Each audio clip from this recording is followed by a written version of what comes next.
Welcome to GulfChats, where stories of the Gulf come alive. From daring voyages to the dynamic history that shaped our coastal world, we bring you first-hand accounts, expert insights, and the timeless tales of sailors, explorers, and maritime pioneers. Welcome aboard. So now, without further ado, Della Scott-Ireton is it Ireton or Ireton? Ireton. Ireton is an archaeologist at the University of West Florida, where she got her bachelor's degree, went on to get a PhD in archaeology. She's the associate director of the Florida Public Archaeology Network. We'll hear a bit about that. She's a very good writer, a very energetic, public-oriented archaeologist, and I think you're going to be really fascinated to hear some of the things she has to say. So let's give her a warm welcome. Thank you.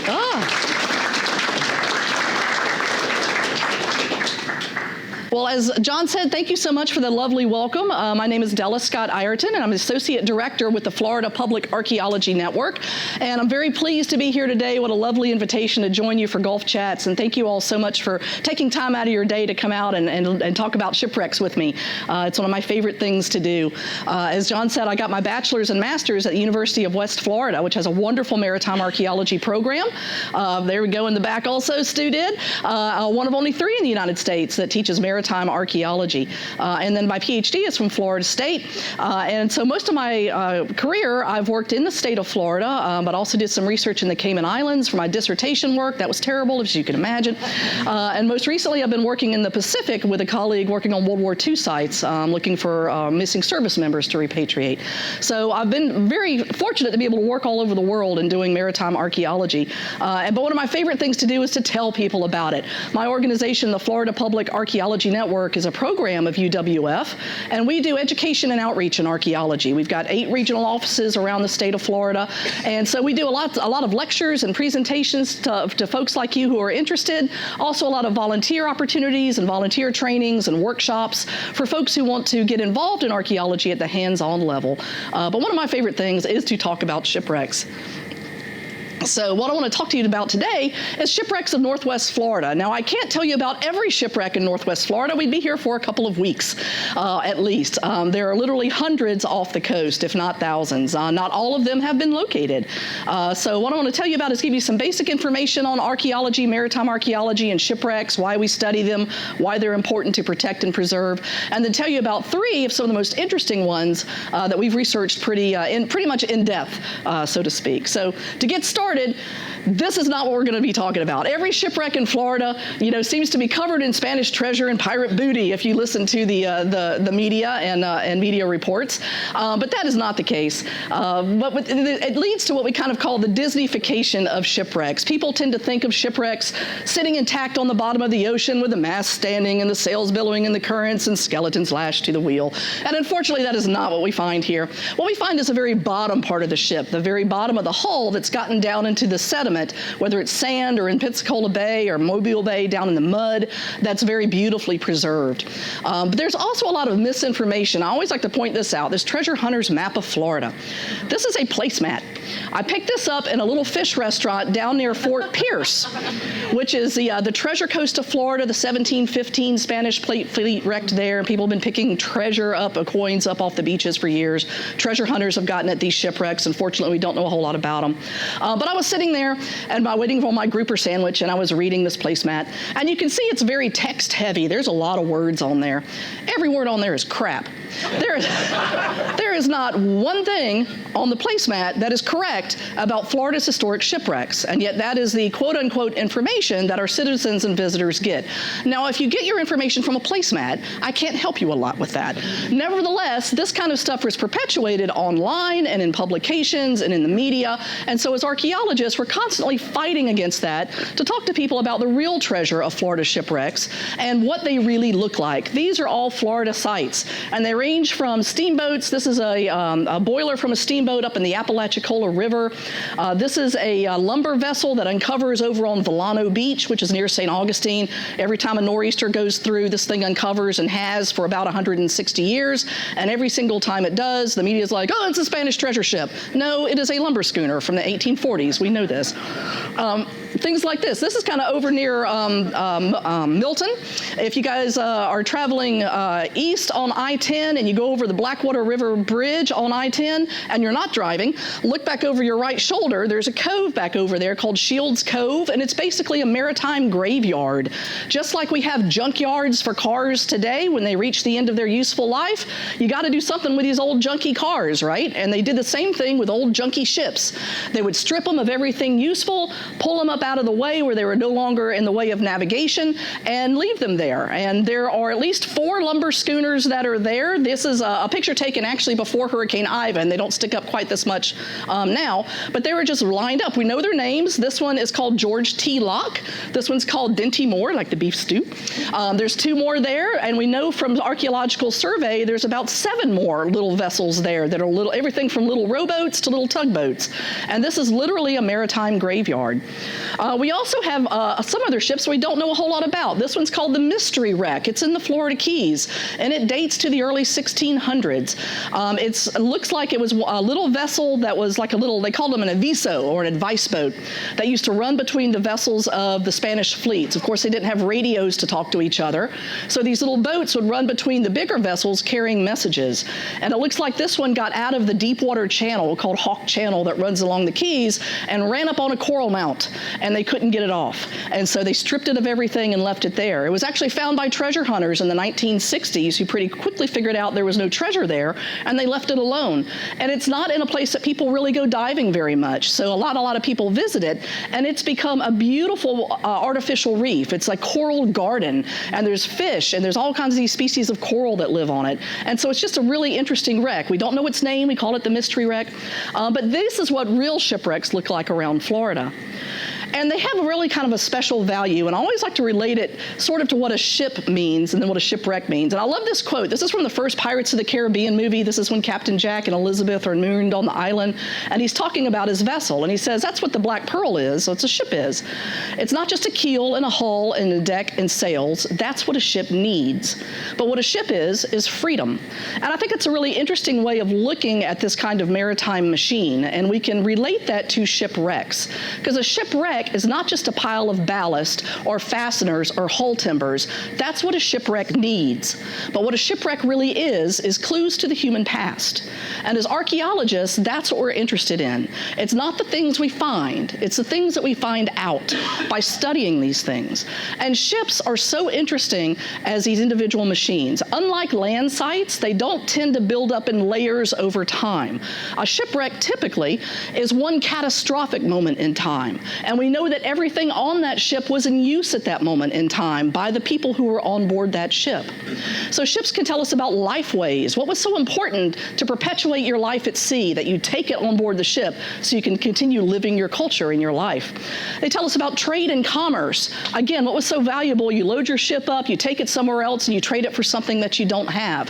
How do these materials and goods move around the world? They tell us about navigation. Early sailors pretty much stayed along the coastline, but pretty soon they figured out celestial navigation. And we can see, like in the Mediterranean, we were talking earlier about the triremes. Interesting sidebar, an archaeological trireme has never been found. The only evidence archaeologically we have of triremes are those rams. Little aside.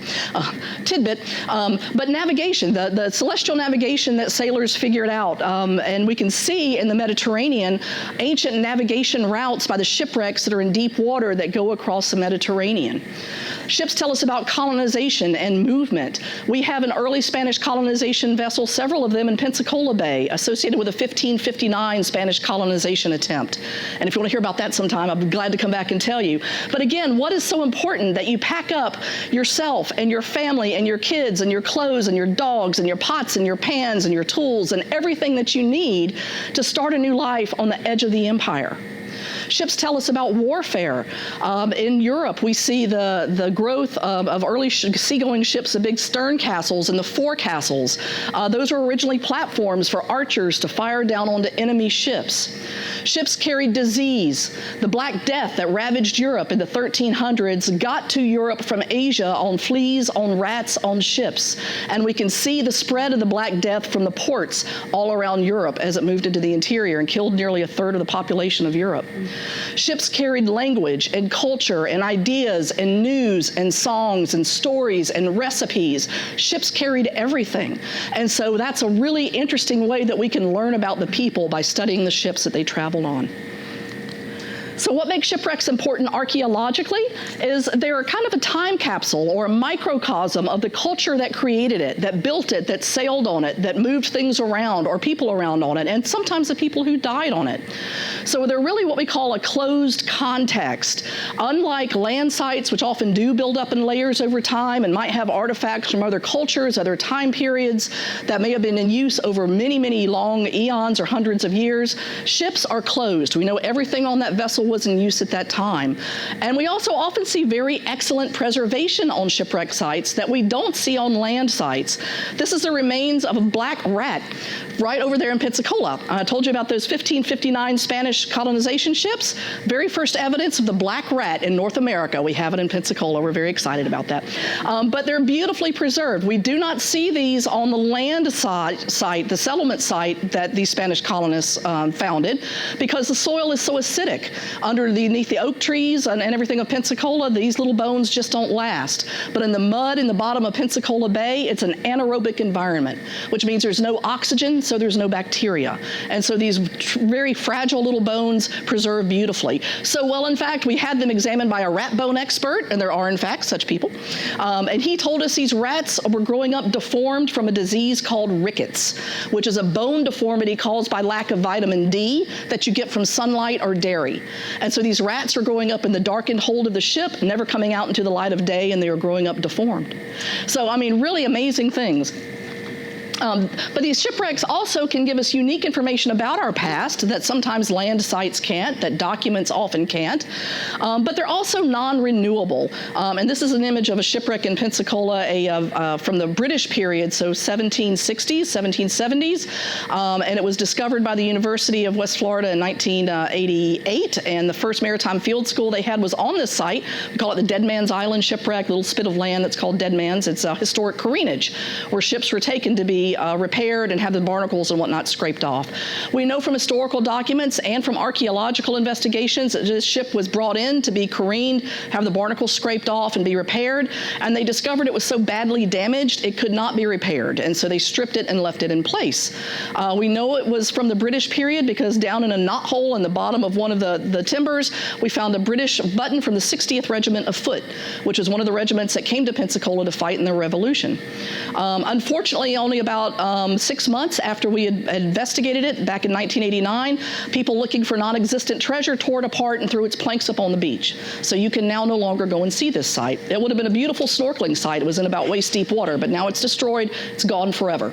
And that's what that every ship's covered in precious metals and gold and silver and pirate booty. That's what it ends up. That's the end result, because the stuff is not there and people end up tearing up our shipwreck sites. But they also provide opportunities for educational and recreational experiences. Divers love to go visit shipwrecks to experience their beauty as part of the underwater world, as well as to kind of be a part of the drama that often associates with being a shipwreck site. You know, these dramatic events of history that happened there. And so taking advantage of that, the state of Florida developed a way to promote it. So a little bit of an aside, how do you do underwater archaeology? Just like our colleagues on land do it, only the tools are different. Our colleagues on land use trucks to get to their sites, we use boats. They use hiking boots, we use scuba gear. They use shovels and wheelbarrows, we use induction dredges, which are like big underwater vacuums that operate from a pump on the surface to excavate. But we do it just like our colleagues on land in a very controlled manner. We use PVC to lay out square units, we excavate in levels, and we take measurements on every artifact that is found in 3 dimensions so that we know exactly its context, where it was in the site, and how it relates to all other artifacts as well as the shipwreck timbers itself. And that tells us things about where people were living on board the ship, what end was which, where were the officers and the captain berthing versus where were the sailors berthing, what were they eating, what were they doing. And we also, because archaeology is a destructive destructive science, it's on us to take such careful notes, videos, recordings, drawings, everything you can imagine, so that literally a colleague could recreate that site on paper.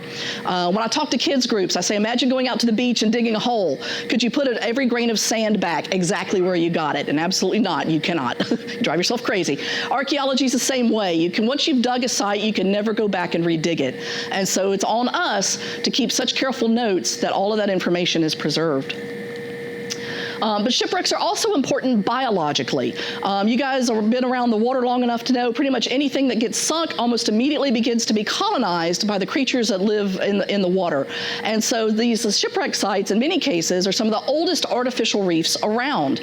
They provide shelter for juveniles and substrate for invertebrates like corals and sponges and sea fans. These are all Florida sites, and you can see the wonderful variety of sea life that lives on all of them. And so as archaeologists, we're also very aware that if we go and disturb a site, we're also disturbing something's house. And it's another reason why we explain to divers and people who visit shipwreck sites about not collecting from them. In the first place, it's illegal. There are state and federal laws that protect these sites, just like land sites are protected. But also, if you go and break off a piece of a shipwreck or dig something up to take home, you've damaged something's house as well, and you've affected the ecology.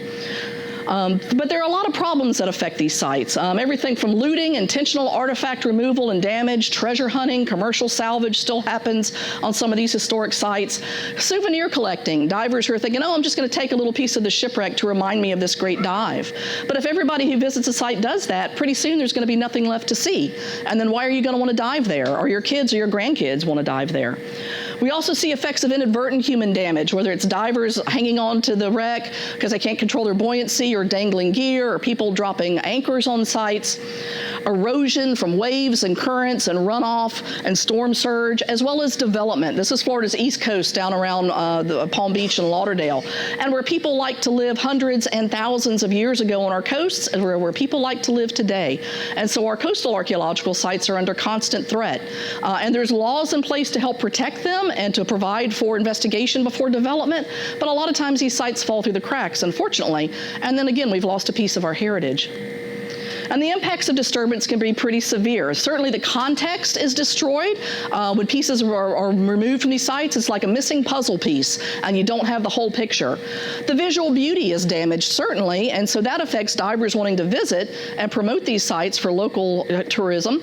But then also marine life is displaced and ecosystems are destroyed as well. So there's a lot of human impacts that can happen. Nevertheless, archaeologists want people to go and visit these sites. You know, my greatest love is to show people shipwrecks, encourage them to go and visit them and learn about them and what their real part of their story is and how it fits into our history. And toward that end, the state of Florida, back in the 1980s, developed what they call the Underwater Archaeological Preserves, or museums in the sea. And these are historic shipwrecks all around the state that are interpreted for divers and snorkelers. FPAN, my organization, has partnered with the state. We now run the promotion and the advertisement and the day-to-day management of the preserve system. The state still manages their protection and their jurisdiction, but we try to get people to go out and visit these historic sites and learn about their history. So it helps to protect and preserve the resource. When people learn about something, they tend to kind of take an idea of stewardship over it, that, oh, I've been there, I want other people to be able to go there. It's a way to educate the public about the real history and the real treasure of these sites and why they are part of our past and deserve protection. So it provides a means of education through recreation, which is one of the best ways to educate folks, and it certainly promotes local heritage tourism. So divers who come to visit these sites stay in hotels and go out on charter boats and eat in restaurants, and so it's really a driver for heritage tourism at the communities where these sites are located. The preserve process is very public integrated. All of these sites have been nominated to become a preserve by a local member of the public. We've had sites nominated by historical societies and libraries and charter boats and dive clubs and kids clubs. We then inspect the site to make sure it meets criteria. It needs to have something visible and interesting. We've got to be able to identify the site, interesting sea life, safe diving conditions. We do historical research to verify its identity and its story and its history history of how it came to be wrecked where it is. We do a biological survey to see what kind of critters are living on that, so we can talk about the bio life as well. And then prepare interpretive literature, so websites, brochures, posters, to get this information out to people. And then we also place a plaque on the site that designates it an underwater preserve, and usually a shore-based exhibit somewhere nearby, so folks who can't or don't want to dive can still get some of the information. And they also are all nominated to the National Register of Historic Places, and so far all of them have been listed, which illustrates their place in the history of the nation. And then cooperative management with the local communities, with the local dive shops or clubs who adopt these sites, and keep an eye on them, pick up the trash, the beer cans and the fishing line, and scrub the plaques and that kind of thing for us. So toward that end, I want to tell you about the 3 preserves that are along Northwest Florida. I think it's a really good way to illustrate some really interesting maritime history and archaeology that we have. And we'll start off with the closest one to us, over in Pensacola, is the remains of USS Massachusetts, BB number 2. It's the nation's oldest existing battleship, and it's right in your own backyard. Massachusetts was an Indiana-class battleship launched in 1893. BB number 1 was Indiana, BB number 2 was Massachusetts, and BB number 3 was Oregon. And those were the first true battleships. Almost as soon as they were built, however, they were rendered obsolete, and so they didn't see a whole lot of action. But they were huge. They were the biggest, baddest battle wagons around. 350 feet of chrome nickel steel, a beam of almost 70 feet, a draft of 24 feet. They were absolutely massive. Coal-fired triple expansion steam engines. Massachusetts saw action in the Spanish-American War, a very short-lived war in 1898. It actually missed the major battle of Santiago because it was off getting coal. They couldn't operate without their coal. But it did help to sink a couple of enemy cruisers, so it did see some honest-to-goodness action. These are called pre-dreadnought battleships. Once the United Kingdom launched a battleship they called HMS Dreadnought, it rendered everything before it obsolete in terms of its machinery and in terms of its armament. At that point, the United States, recognizing this, turned the Indiana class into training ships, and they ended up doing other things. Oregon ended up lasting through World War II. It was used as an ammunition barge, and so Indiana ended up being scrapped, and Massachusetts is the only one that remains. And it was used as a gunnery practice ship during World War I, and also a Naval Academy midshipman training vessel. It traveled around the coast. It actually ran aground in Pensacola one time while it was on a visit, but it was finally decommissioned in 1919 for the final time. And at that time, something very interesting happened. The Navy actually gave it to the Army for use as target practice. The Army had this idea that if an enemy battleship threatened the coast of the United States, they would use big rail car mounted guns. These massive guns are on rail cars, and utilizing the country's rail system would be able to run these guns anywhere to the coast very quickly where the coast was being threatened, and then be able to sink a battleship offshore from these rail mounted guns. So in order to test that, the Army needed a target, and so the Navy is like, oh, we got this old thing, why don't you take it? So it was completely stripped of everything useful, and decommissioned and towed to Pensacola in 1921, where they actually sank it on purpose on the east side of Pensacola Pass. And in true Army fashion, decided that was not where they wanted it, so they raised it and moved it to the west side of Pensacola Pass and sank it again. And so if anybody's served in the Army, you'll understand that. In the background, you see the white sand beaches of Perdido Key. Pensacola Pass is over here. The bow is pointed to the east. And you see it's awash. Its decks are awash. It's about 30 feet deep there. So they sunk it and then proceeded to just bomb the snot out of it from these rail-mounted guns that were on. If you guys are familiar with Pensacola, you know where Massachusetts Avenue is up in town? That's why it's called Massachusetts Avenue. That's where the rail guns were that fired. Now it's a pretty good ways in, and there's wonderful stories of these really big shells flying over downtown Pensacola and like breaking all the windows in the bank and that sort of thing. So the Army proceeded to just bomb Massachusetts for several weeks, and I love this photo. This is taken during the shelling from the deck of a little snapper fishing vessel that's very too close. But you can see these shells hitting it. And after a few weeks, the Army patted itself on the back and said, yes, indeed, we can sink an enemy battleship, and then they left Massachusetts there. And so it's been there ever since. It became a very popular place for folks to go out on calm days because it's outside of Pensacola Pass, good for fishing. People would get up on the decks. This is one of the 13-inch gun turrets. My parents would have never ever let me do that, but that looks like a whole lot of fun. And I love these early images. This is some early diving is going on, people spearfishing. I love the ladies on the boat. But really a fun place. And so the local people of Pensacola, kind of looked on it as this is their place to go fishing and having fun. It was a subject of a scrap metal drive in World War II. A lot of its upper works were taken off for scrap metal. But in 1956, a salvage company applied to salvage the rest of the hulk and get it out of there. And at that time, the people of Pensacola placed a class action suit against the salvage company saying, we don't want it to be salvaged and to be removed. We want it here, we use it, we dive and fish and swim on it, and we want it to be there. And so a court actually awarded title to Massachusetts to the state of Florida, which is unusual because typically the Navy doesn't give up title to any of its ships anywhere for any purpose. But in this case, the state of Florida actually owns USS Massachusetts. And so now it's part of the Fort Pickens Aquatic Preserve because Fort Pickens is right on shore. And then we also created it an underwater preserve, Florida's fourth, in 1993. And this is sort of what it looks like now. The upper works are gone. The big 13-inch gun turrets still stick out of the water at a low tide. It's a navigational hazard. It's marked by a bell buoy, but about once a year, a big sport fisherman will run up on it. And 350 feet of chrome nickel steel does not move. So we go out and inspect it about once a year and say, yep, we can see where they hit it. But this is kind of what it looks like. This is when we mapped it in 1993. It took myself and two others and a team of three of us 3 months to map this thing. This is the 1910 refit plans that we found in the Naval Archives, a plan view. This is what it looks like today. So the 13-inch gun turrets are there, but they're missing their gun tubes. The gun tubes were removed during its initial salvage before it was towed down to be sunk. It also had 4 8-inch gun emplacements, and those are kind of laying off to the side. It actually had torpedo tubes in the bow, and you can see those when the bow is uncovered. Really an incredible, it's like an underwater mountain climb. I mean, it's really an incredible dive. The massive armor belt on the port side is exposed. Kind of up in here under the forward turret, big Goliath grouper lived. The last time I was there, I counted 6 Goliath grouper out there. Lots of bait fish, lots of fishing goes on. It's just an incredible sight. When we were creating it a preserve, we managed to get in touch with the last surviving crew member, Mr. Charles Brims.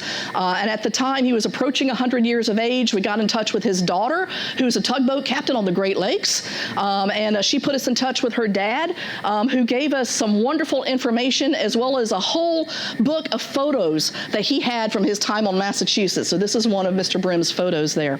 By the time we got around to dedicating the site as a preserve in '98, Mr. Brims had passed. And so we laid a wreath on the site for him during the dedication. I also want to point out the Winged Victory sculpture. So when the ship was commissioned, this was before it became the tradition for battleships to be given silver services by the states that they were named after, which became the thing to do in World War II. This is before that tradition started. Well, the state of Massachusetts wanted to do something for their big new ship that was being named for them. And so there was a big kind of a fundraising, encouraging kids to send in their pennies and whatnot. And they raised enough money to have this wonderful bronze, larger than life-size Winged Victory statue cast, and she's, in wings and armor and sword and everything, and it was mounted between those forward gun tubes. Now, when Massachusetts was stripped to be brought down to be sunk and abandoned for target practice, that Winged Victory statue was removed and now hangs in a field house at the Naval Academy.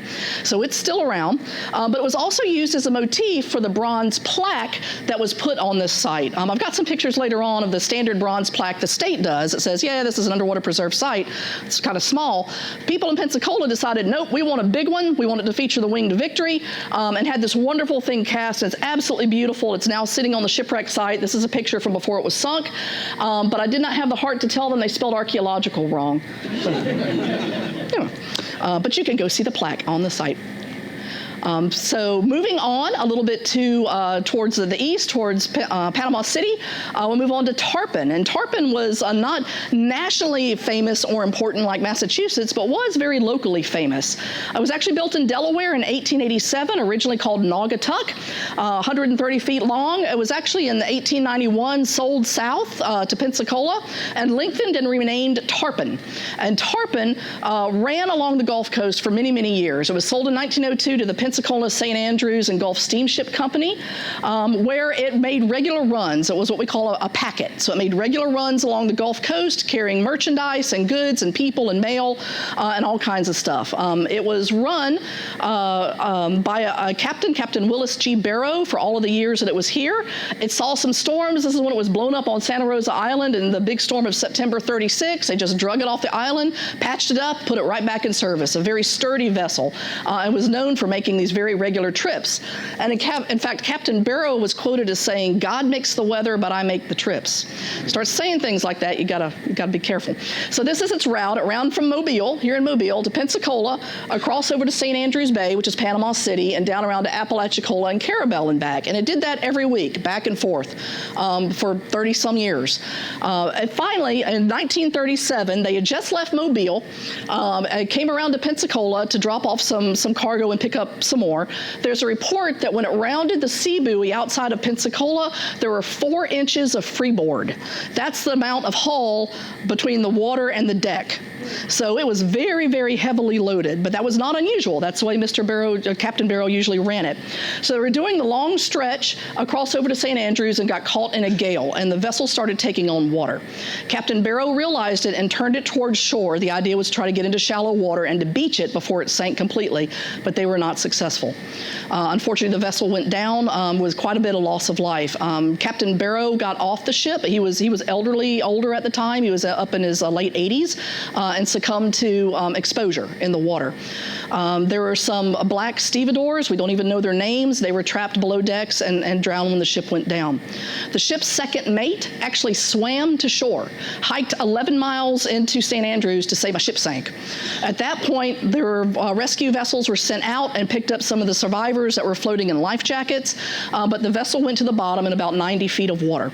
And this is sort of what it looks like today. A lot of its upper works have been broken down. It's kind of laying on the hard pan bottom. The ship's boiler is still there, as well as some of its steam machinery. That boiler stands well up off the bottom. Every time I've ever been out there, there's sea turtles under it. Because it's in deeper water, it tends to get more pelagic species. So we see big amberjacks out there, bull sharks, groupers, that kind of thing. It's a really beautiful dive. I don't have really good pictures because it's deep, 90 feet, and so the lighting is kind of hard, but there's a lot of wreckage and a lot of the hull plates that are still there. If you have a chance to go to Panama City and visit the Museum of Man in the Sea there, they have Tarpon's name board, as well as some artifacts that have been recovered over the years. So there's still a good bit of information about it. It's a very popular dive site, and it was created Florida's 6th preserve in 1997. And then moving on a little bit more to the east, we'll go to Port St. Joe and Weimar. And this vessel has one of the most interesting stories of all of our preserves.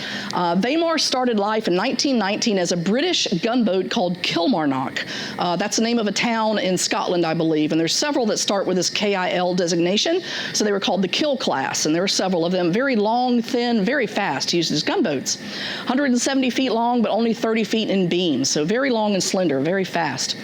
It was sold in the 1920s and renamed Chelsea, and at that point it was confiscated by the government for running liquor, and it ended up in the Rum Runners Row of confiscated vessels, which is where Admiral Richard Byrd found it. He was looking for vessels to go on his Antarctic expedition from 1928 to 1930. He had a big sailing vessel called City of Washington, a wooden-hulled sailing vessel that was going to be his major exploration vessel, but he was looking for another one that had a cargo hold big enough to contain the crates that held the airplane that he wanted to fly over the South Pole. So he found Chelsea in the Rum Runners Row, he purchased it, and renamed it Eleanor Bowling in honor of his mother.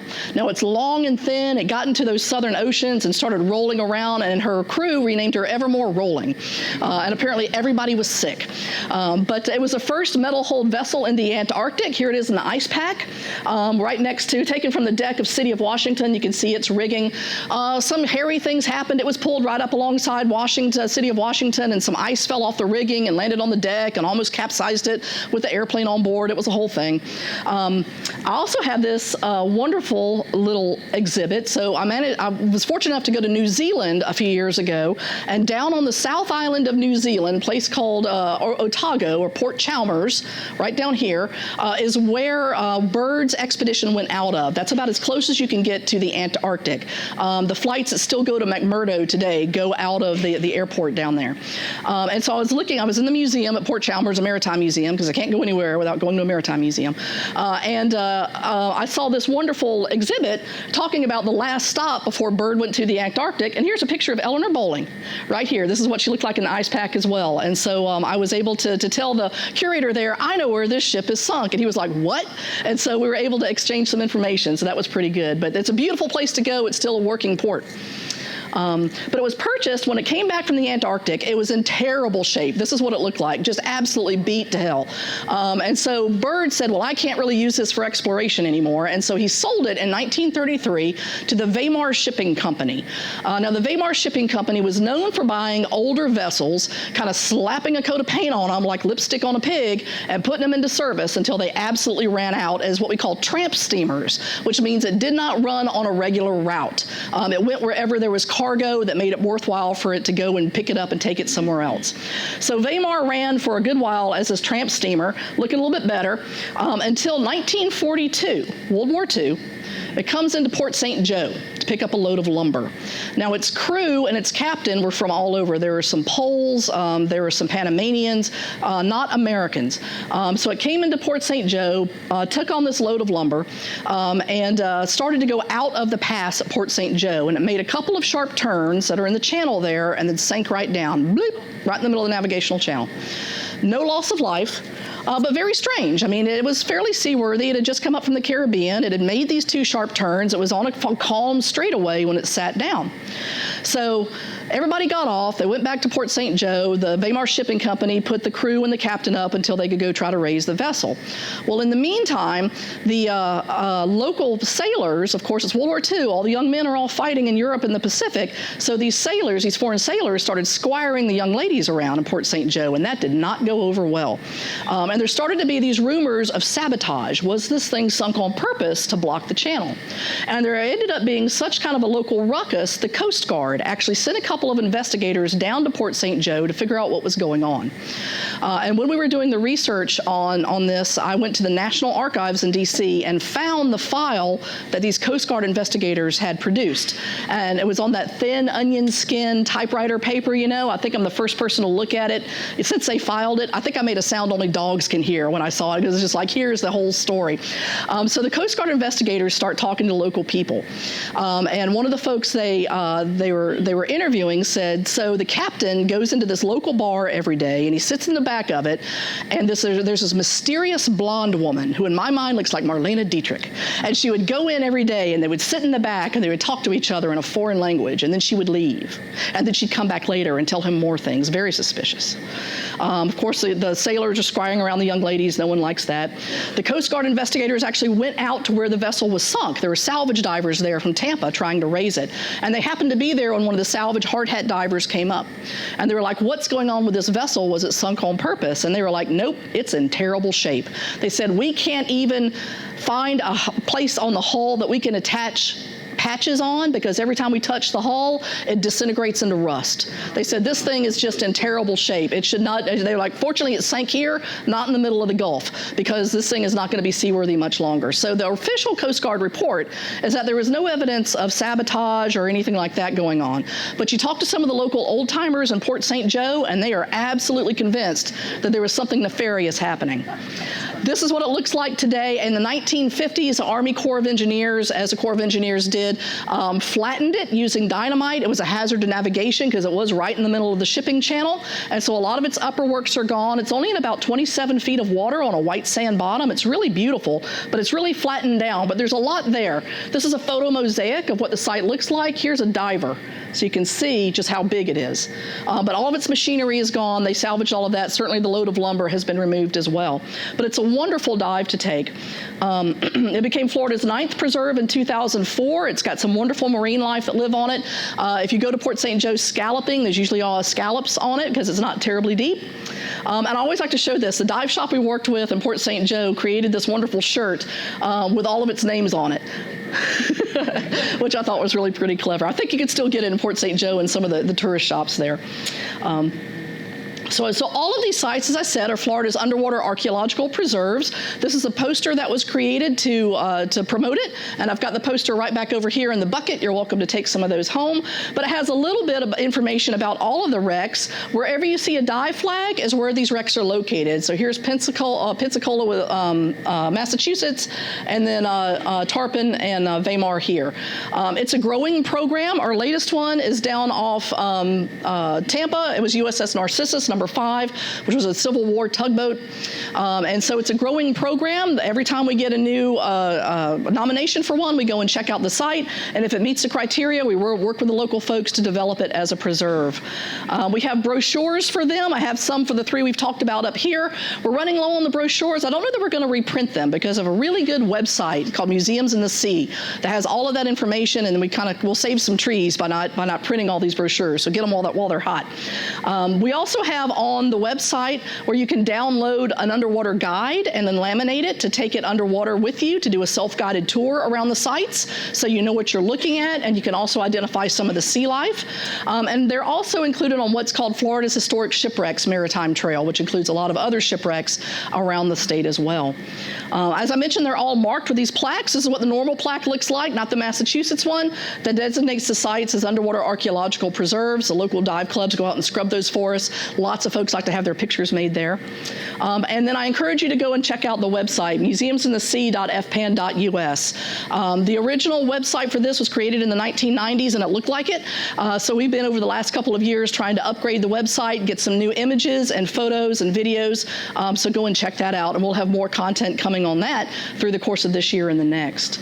All of them are listed on the National Register of Historic Places, which designates their history and the importance of their place in our country's history and heritage. And not many shipwreck sites are on the National Register, so we're pretty proud of that. And Weimar itself is also part of what we call the Florida Panhandle Dive Trail. And these are dive sites, some including sunk on purpose to be dive sites or artificial reefs that are all along the Panhandle for divers to go and visit. So you can see more images of Weimar there as well. And I always like to end up by, the whole point of this is to encourage people to go and visit these sites, to enjoy them. They're part of our common history and heritage. We want people to go and enjoy them as they are. But that old adage of take only photos and leave only bubbles absolutely applies. We want these to last long into the future so that generations of divers and visitors can go and enjoy them as well. And I think I always end up with this as kind of a call to action, what you can do to protect archaeological and historical sites in your communities. And it works here in Alabama, Florida, everywhere else. Squeaky wheels get the grease. So contact your city council, your county commission, your state legislators, and tell them you want ordinances and laws in place to protect your heritage sites. And when they hear from their constituents, that has a whole lot more meaning than when it comes from archaeologists. So I encourage you to reach out. I think that's all. I'll always throw this up there for FPAN. We always appreciate any donations, and I'll leave that up there. And I think that's all I have. It is. There we go. Thank you. So I'm happy to answer any questions. Yes, sir. We've been doing a lot of dredging out here in the Mobile Channel. Uh-huh. Is there an archaeological pre-survey of the area they're doing? Absolutely. That's a great question. I don't know if you all could hear. They say they've been doing a lot of dredging out here in the channel, and is there an archaeological survey that's required? There absolutely is. There are federal laws, so if any project anywhere requires a federal permit, is on federal property, or has any form of federal funding, and most states have similar laws, if it's on state property, state permitting, or state monies, an archaeological or cultural resources survey must be done before that starts. And so that will identify anything that may be in the way of that dredging or construction or whatever the project is. So absolutely, it will have been surveyed out here. Yes, sir. Yes. Now, it's just going to be a dive site, but how are they going to treat the SS United States? Just as a dive site, or the history to it? So it's got some great history to it as well. Right now, it's just planned to be a dive site, but there's no reason that once it's down, it can't be added to like the Florida Panhandle Dive Trail. I think it absolutely should. It really could become an underwater archaeological preserve too, even though it's not technically archaeological. It's got some really good history to it. And in Florida anyway, anything 50 years old or older is considered to be of historical significance. So it certainly has the age to it also. So we'll see where it goes. I'm interested. Yes? Did on the Massachusetts, it said that it's a triple expansion boiler. Can you tell me a little more about that? What is it exactly is that meant? So I will point you to the brochure because it's got more information on the machinery in there, but it's coal-fired, and instead of like having a paddle wheel or something with pitman arms that ran it, it powered the machine, the engine that ran the propeller. It had two big propellers on it, and so it was it used the coal and the boilers to produce the steam and the heavy head of steam that would run the boilers. Yeah. Very similar. Yeah. Very similar to a locomotive. Yes, yeah, very similar to a locomotive. Mm-hmm. What else? Yes, ma'am. The Oriskany actually ended up landing a little deeper than they planned. It's not considered for recreational diving? It is a little bit deeper than planned. I understand recreational divers can get to kind of the upper works of it, but even down around the flight deck is below, I want to say it's like 150 feet deep. Sport diving depths are 130 for sport divers, so a lot of technical diving happens on it. But yeah, it sank a little bit deeper, and so then they really wanted to, and then settled as a result of storms. And that was one of the things I know that was a concern with United States, and one of the reasons they took the funnels off, because with the funnels off, they could sink it in shallower water so that more divers could get to it, because those funnels don't stick up and become a navigational hazard. Yeah. What else? Yes, sir. You mentioned that the University of West Florida was one of 3 schools in the U.S. that offer the maritime archaeology. That's right. What are the other 2? The other 2 is Texas A&M University in College Station, Texas, and then East Carolina University in Greenville, North Carolina. Do you all collaborate with each other? Absolutely, yeah. Maritime archaeology, the field is that big. We all know each other. Most of us went to school together somewhere or worked together. So yeah, there is a whole lot of collaboration that happens. There are some other places that will teach maritime archaeology as like courses, an individual course here or there. But UWF, ECU, and Texas A&M are the only ones that offer degrees in it.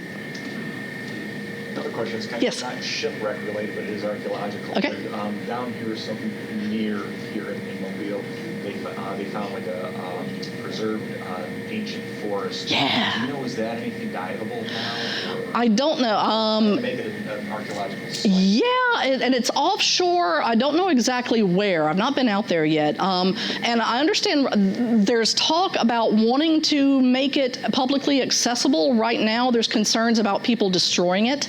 And so there's concerns about how do you manage it? How do you sort of protect it? And so I understand it's spectacular to see. So oh yeah, me too. Absolutely, that's bucket list stuff. Yeah, yeah. What else? Great questions. I would like to say if I don't know the answer, I'll make it up. I believe you. Yes. Do you know anything about the steamer ship Ivanhoe that's right off of Fort Morgan? Not much. I know a Civil War vessel called Ivanhoe. I believe it was identified during a survey back in the late 80s or early 90s. But I don't know. I don't think it's really ever been excavated or really investigated too much. I'm pretty sure there's a master's thesis that was written on it. I want to say by a student at East Carolina University. But yeah, but I don't know too much about it personally, unfortunately. Yeah. But yeah, there's quite a few Civil War wrecks out in your bay here. Yep. What else? Well, great. Well, I appreciate your attention today. Thank you all again for coming out. Come up and help yourself to some swag. If you want to sign up for our newsletter, please do.